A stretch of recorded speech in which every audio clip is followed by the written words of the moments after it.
আল্লাহ বলেন এমন জান্নাত তোমাদের জন্য তৈরি করে রেখেছি, দেখা মাত্রই কলিজা ঠান্ডা। ফালা তা'লামু নাফসুম মা উখফিয়া লাহুম মিন কুররাতি আ'য়ুন জাযাআম বিমা কানু ইয়া'মালুন। দুনিয়ার কোন মানুষ জানে না চক্ষু শীতলকারী কি জান্নাত আমি তৈরি করে রেখেছি। দুনিয়াতে যে তোমরা নেক আমল করেছো তার প্রতিদান হিসেবে আমি জান্নাত দিয়ে দেব। কেউ জানে না এত সুন্দর। আ'দাতু লিইবাদিয়াস সালিহিন মা লা আইনুন রাআত, এমন জান্নাত চোখ দিয়ে এটা কেউ দেখে নাই। ওয়ালা উযুনুন সামিআত, বুখারীর বর্ণনা, কোন কান জান্নাতের আওয়াজ শুনে নাই।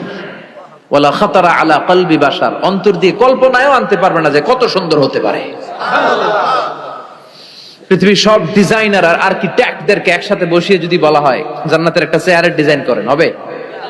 লক্ষ লক্ষ ডিজাইন দিবে, চেয়ারের ধারে কাছে হবে না, এত সুন্দর। আল্লাহু আকবার। ওই জান্নাতে আমরা যেতে চাই কি চাই না? ঢুকবেন জান্নাতে সবাই? কখন? মরার পরে নাকি এখন? মরা লাগবে। মরার আগে জান্নাতে যাওয়া যাবে? আমরা আল্লাহর কাছে শাহিদি মৃত্যু চাই।